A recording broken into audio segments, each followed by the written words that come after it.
గా చూసుకుంటే పోసాని కృష్ణమురళిని అరెస్ట్ చేశారు కదా అండి, ఆయన దాని మీద మీ అభిప్రాయం ఏంటి?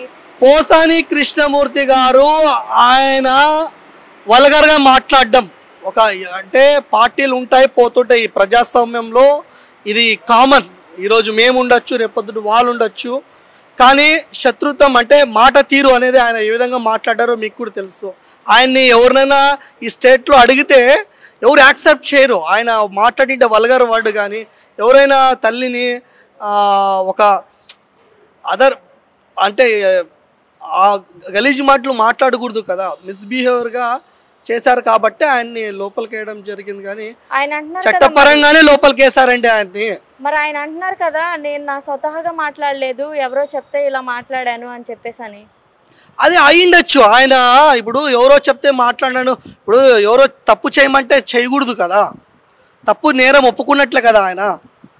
ఇప్పుడు ఇప్పుడు ఆయన సొంత విషయం పదవి, వైసీపీ ప్రభుత్వం పదవి ఇస్తుందని ఆశిస్తూ ఆయన తిట్టిండొచ్చు, ఒప్పుకున్నాడు కదా ఆయన కూడా. ఏదేమైనా ఇప్పుడు ఆయన విషయంలో చట్టపరం అంటారా, కక్షపూరితం అంటారా? 100% చట్టపరం అండి. చంద్రబాబు నాయుడు గారు అంటే ప్రజల్లో భరోసా కాబట్టి ఆ భరోసా ద్వారానే చంద్రబాబు నాయుడు గారు 150 పైగా స్థానాలు సంపాదించడం జరిగింది. ఈరోజు ఆయన ముఖ్యమంత్రి అయినప్పటి నుంచి ఎన్డీఏ ప్రభుత్వం కూటమి ప్రభుత్వంలో ఉన్నప్పటి నుంచి అధికారంలో వచ్చినప్పటి నుంచి కూడా పెట్టుబడుల వరద పారుతూనే ఉంది. ఈ అభివృద్ధి జరుగుతున్న అన్ని రకాలుగా ఇరిగేషన్ వర్కులు కావచ్చు, నెక్స్ట్ ఉపాధి హామీ వర్కులు కావచ్చు, నెక్స్ట్ కరెంటు విషయంలో కావచ్చు, ఇన్ఫ్రాస్ట్రక్చర్ డెవలప్మెంట్ కావచ్చు, అమరావతి కావచ్చు, నెక్స్ట్ రైల్వే జోన్ విషయంలో కావచ్చు, కడప స్టీల్ ప్లాంట్ కానీ అసలు ఈ ఎన్నడూ లేని విధంగా అన్ని వర్గాలకు, అన్ని సంక్షేమ వర్గాలకు కానీ అభివృద్ధి సంబంధించే విషయాల్లో కానీ అత్యధికంగా నిధులు కేటాయించడం హర్షదాయకం. ఇది ప్రజా పద్దు గల బడ్జెట్ సమావేశం అని నేను భావిస్తున్నానండి. అందరూ ప్రజలు కూడా హర్షాతిరేకం వ్యక్తం చేస్తున్నారు.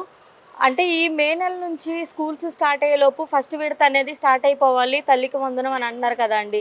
తల్లికి వందనము అనేది పేదరిక నిర్మూలన ఒక విద్య ద్వారానే జరుగుతుంది కాబట్టి తెలుగుదేశం పార్టీ కేవలం వచ్చి ఎన్నో సమస్యల్లో గత ప్రభుత్వము వదిలేసింది కాబట్టి ఇటువంటి పరిస్థితుల్లో మన టీడీపీ చంద్రబాబు నాయుడు గారి ప్రభుత్వం అధికారంలో రాగానే 9 నెలలు అన్ని ప్రాబ్లమ్స్ని సాల్వ్ చేస్తూ ఒక్కొక్క సూపర్ 6 పథకాల్లో ఒక్కొక్క పథకాన్ని అమలు చేస్తున్నారు.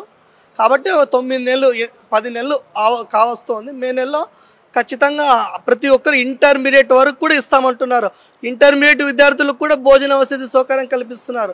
మహిళలకి కూడా త్వరలో ఉచిత బస్సు కూడా వాళ్ళు కేటాయిస్తారని నేను భావిస్తున్నానండి. అదే నిరుద్యోగులకు కూడా 3000 చొప్పున ఇస్తాను అని అంటున్నారు.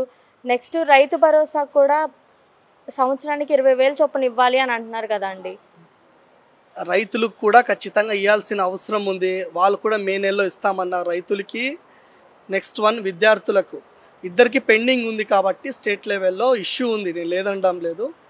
అది మే నెలలో కానీ జూన్ లోపల క్లియర్ అయిపోతుంది. గవర్నమెంట్ మీద ఖచ్చితంగా అంత పాజిటివ్గానే ఉంది, నెగిటివ్ ఎక్కడా లేదు. ఓకే, గతంలో బడ్జెట్ సమావేశాలు చూసారు, ఇప్పుడు ప్రజెంట్ బడ్జెట్ సమావేశాలు చూస్తున్నారు, ఇప్పటికి తేడా ఏంటంటే ఏం చెప్తారు? అప్పుడు ప్యాట్రన్ షేర్ స్టేట్ గవర్నమెంట్ సంబంధించిన ప్యాట్రన్ షేర్ అమౌంట్ కేటాయించలేకపోయింది. ఇప్పుడు ఇరిగేషన్ వర్కులకి స్టేట్ గవర్నమెంట్ 12,000 కోట్లు ఇచ్చింటే సెంట్రల్ గవర్నమెంట్ వర్క్ అంతా కలిపి 40,000 కోట్లు వర్క్ జరుగుతుండే. అవి ప్యాట్రన్ షేర్ ఇవ్వలేకపోవడం వల్ల ప్రతి విషయంలో కూడా ప్యాట్రన్ షేర్ ఇవ్వలేకపోవడం వల్ల అభివృద్ధిలో విషయంలో అన్నీ ఆగిపోయినాయి. టిట్కో ఇండ్లు ఆగినాయి, సిమెంట్ రోడ్లు, తార్ రోడ్లు పెండింగ్ బిల్లులు కానీ ఇట్లా అనేక పెద్ద పెద్ద బిల్డింగ్లు, కమ్యూనిటీ భవనాలు, ఇప్పుడు ఎన్నడూ లేని విధంగా మైనారిటీలకు ఇమాములకు 45 crores కేటాయించిన ఏకైక ప్రభుత్వం ఇండియాలోనే ఒక తెలుగుదేశం పార్టీ మాత్రమే నేను తెలియజేస్తున్నానండి. అలాగే రీసెంట్గా